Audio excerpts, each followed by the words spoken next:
খুব ঠান্ডায় খুব বর্ষায় মুখরোচক ঝটপটে তরকারি একটা।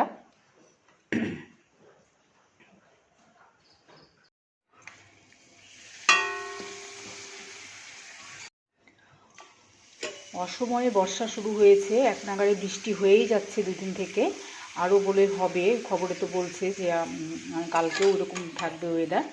তো হঠাৎ মনে হলো ছোটোবেলায় যে যখন বৃষ্টি হতো, বড়ও খেয়েছি, বড়োবেলাতেও খেয়েছি, কিন্তু ছোটোবেলার কথাটা মনে পড়ছে। তখন ওই বাজারে যাওয়ার অসুবিধে হলে, ঘরে তেমন বাজার না থাকলে মা এই পাঁপড়ের তরকারি করতো।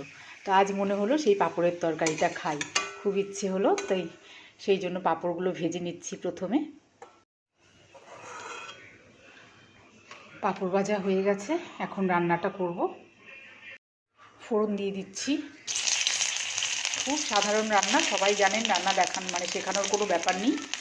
আমি এমনি রান্না করে ভিডিও করতে ভালোবাসি, তাই।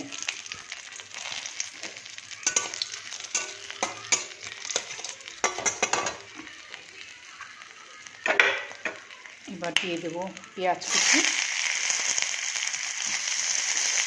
এটা একটু ভাজা ভাজা করে দিয়ে তারপর আলু দেবো।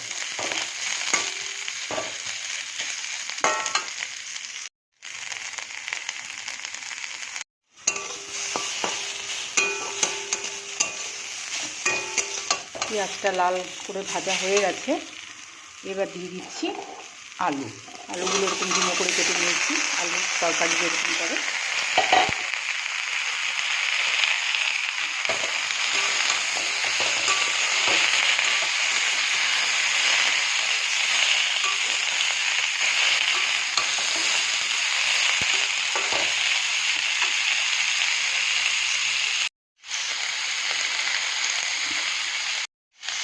পাঁপড়ে লবণ আছে, এগুলো খুব বেশি লবণ দিলাম না।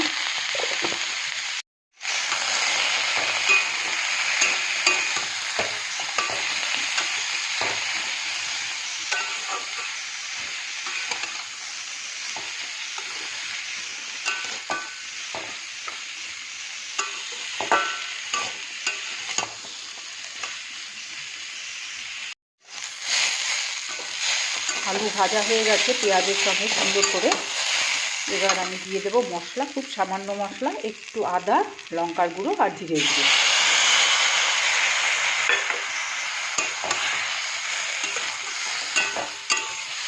এবার মশলাটা একটু ভালো করে কষিয়ে নেব।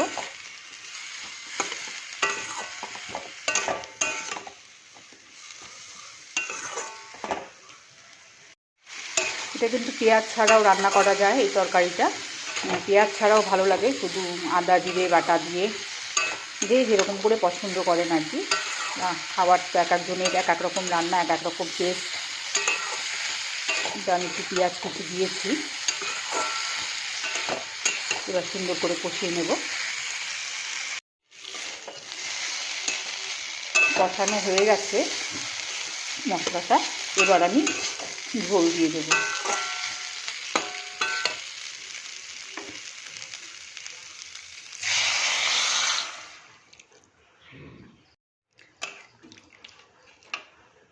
জলটা একটু বেশি দিচ্ছি, কারণ আলুটাও সেদ্ধ হবে, আর পাঁপড় দিলে না অনেকটা টেনে যাবে ঝোল, সেই জন্য একটু ঝোলটা বেশি করে দিলাম।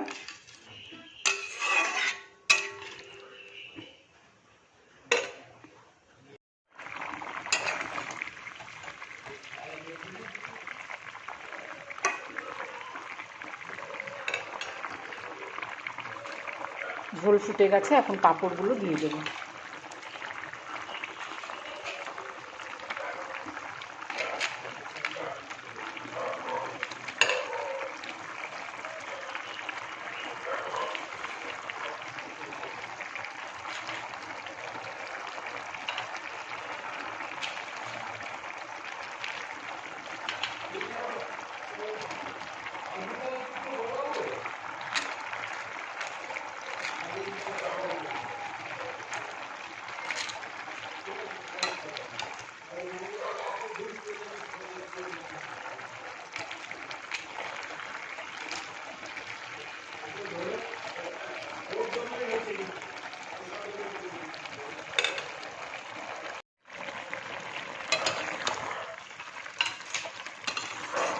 তরকারি রেডি হয়ে গেছে, এবার নামিয়ে নেব।